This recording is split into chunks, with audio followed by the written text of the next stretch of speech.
ஹரே கிருஷ்ணா. மறுபிறவி பாகம் 35, அத்தியாயம் 7, கிட்டத்தட்ட மறுபிறவியே. அதன் தொடர்ச்சி.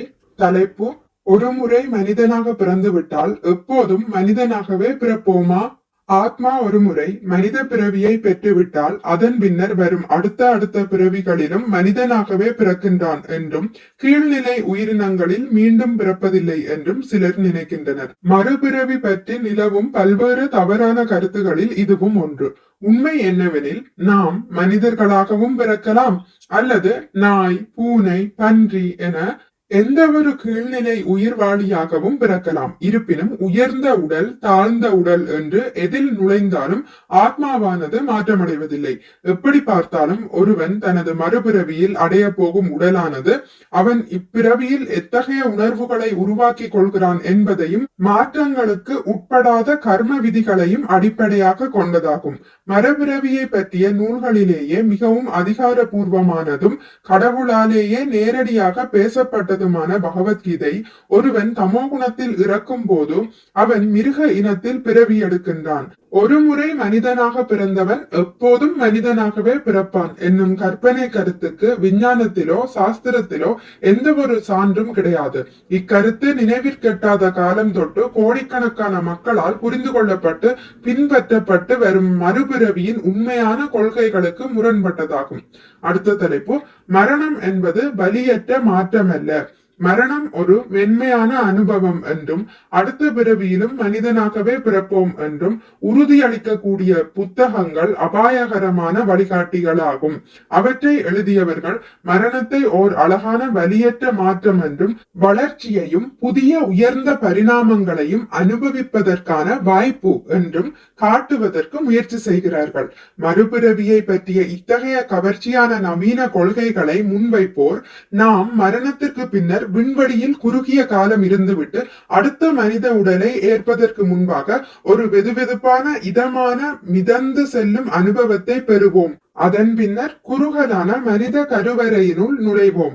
அங்கு நாம் கொடூரமான வெளிப்புற விஷயங்களிலிருந்து பாதுகாக்கப்பட்டவாறு தாயின் கருவறையிலிருந்து வெளிவரும் காலம் வரை வசதியாக சுருண்டு கிடப்போம் என்றெல்லாம் கூறி நம்மை எப்படியோ நம்ப வைக்கின்றனர். இவர்களின் கூற்றுகள் அற்புதமாக தோன்றலாம். ஆனால் கசப்பான உண்மை என்னவெனில், பிறப்பு இறப்பு ஆகிய இரண்டுமே வலியையும் வேதனையையும் தரக்கூடிய அனுபவங்கள் என்பதே. மாபெரும் முனிவரான கபிலர் தமது தாயிடம் மரண அனுபவத்தின் உண்மையான தன்மைகளை பற்றி பின்வருமாறு கூறுகிறார். அந்த நோயுற்ற நிலையில் விழிகள் உள்ளிருந்து வரும் காற்றின் அழுத்தத்தால் வீங்குகின்றன. சளியானது சுரப்பிகளை அடைத்துக் கொள்கிறது. தொண்டை அடைபட்டு கர் கர் என்ற சத்தம் ஏற்படுகிறது. அத்தகு பெரும் வலியுடன் நினைவிழந்து ஒருவன் பரிதாபமாக இறக்கிறான். ஸ்ரீமத் பாகவதம் 3ஆம் காண்டம் 30ஆம் அத்தியாயம் 16-18 பதங்கள். ஒரு குறிப்பிட்ட உடலில் வாழ்ந்து பழகிவிட்டதால் மரண தருவாயில் அதிலிருந்து வெளியேற மறுக்கும் ஆத்மா இயற்கையின் சட்டங்களால் வலுக்கட்டாயமாக வெளியேற்றப்படுகிறான். வசிக்கும் வீட்டிலிருந்து விரட்டப்படுவதை யாரும் விரும்புவதில்லை. அதுபோல ஜடவுடலிலிருந்து விரட்டப்படுவதற்கு ஆத்மா எதிர்ப்பு தெரிவிப்பதும் இயற்கையே. உயிருக்கு ஆபத்து என்று வரும்போது மரணத்தை தவிர்ப்பதற்காக மிகச்சிறிய பூச்சிகள் கூட மிகவும் ஆச்சரியப்படத்தக்க திறமைகளையும் நுணுக்கங்களையும் வெளிப்படுத்துகின்றன. ஆனால் மரணம் எவ்வாறு தவிர்க்க முடியாததோ அதுபோல அதனுடன் இணைந்த பயமும் வலியும் பிரிக்க முடியாதவை. தன்னுணர்வு பெற்ற ஆத்மாக்கள் மட்டுமே மரணத்தை கவலையின்றி சந்திக்கும் சக்தி பெற்றவர்கள் என்று வேத இலக்கியங்கள் நமக்கு தெரிவிக்கின்றன. இது அவர்களுக்கு சாத்தியம். ஏனெனில் அத்தகு மிக உயர்ந்த ஆத்மாக்கள் தங்களின் தற்காலிக உடல்களில் இருந்து முற்றிலும் விடுபட்டுள்ளனர். மேலும் பௌதிகத்திற்கு அப்பாற்பட்டதும் எல்லா பௌதிக உடல்களிலிருந்து விடுபட்டதுமான நித்திய வாழ்வுடைய ஆன்மீக ஆத்மாக்களே தாங்கள் என்னும் அறிவில் அவர்கள் நிலை பெற்றுள்ளனர். அத்தகு மகாத்மாக்கள் ஆன்மீக ஆனந்தத்தில் இடையறாது வீட்டுள்ளனர். மரணத்தின் போது ஏற்படும் மாற்றங்களும் உடல் வலிகளும் அவர்களை மயக்குவதில்லை. ஜட உலகில் பிறப்பது என்பது ஏதோ சுற்றுலா செல்வது போன்றதல்ல. குழந்தையானது பிறப்பதற்கு முன்பாக ஓர் இருண்ட அறையினுள் அங்கும் இங்கும் நகர இயலாமல் சிக்குண்ட நிலையில் மாத கணக்கில் இருக்க வேண்டியுள்ளது. தாயின் வெப்ப காற்றின் அனல், திடீரென ஏற்படும் அசைவுகளால் ஏற்படும் நடுக்கம், சிறிய கோணிப்பை போன்ற கருவறையில் அடைபட்டிருப்பதால் வரும் அழுத்தம் போன்றவற்றால் பெருந்துன்பத்திற்கு ஆளாக வேண்டியுள்ளது. அந்த இறுக்கமான பையானது குழந்தையின் முதுகினை வில்லை போன்று எப்போதும் வளைத்து வைக்கிறது. மேலும் பிறக்காத குழந்தையானது பசியாலும் தாகத்தாலும் வேதனைப்படுகிறது. தாயின் வயிற்றில் உள்ள புழுக்கள் தங்களது பசிக்காக அக்குழந்தையின் உடல் முழுவதையும் மீண்டும் மீண்டும் கடிக்கின்றன. மேலும் பிறப்பு என்பது தாங்க முடியாத வலியை ஏற்படுத்துவதால் பிரசவமானது முற்பிறவியின் நினைவுகள் அழிந்து விடுவதாக வேதங்கள் உரைக்கின்றன. மனித பிறவி மிகவும் அரிதானது என்று வேத நூல்கள் விளக்குகின்றன. வேறு விதமாக கூறினால், ஜடவுலகில் உள்ள பெரும்பாலான உயிர்வாளிகள் மனித வடிவமின்றி வேறு வடிவங்களில் தான் உள்ளனர். ஆத்மாக்கள் தன்னுணர்வு என்னும் மனித வாழ்வின் நோக்கத்தினை கைவிடும் போது மிருக ஆசைகளில் சிக்கிக் கொள்கின்றனர். பின்னர் அவன் மிருகமாக அல்லது அதைவிட இழிந்த நிலையில் மறுபிறவியை அடைகிறான்.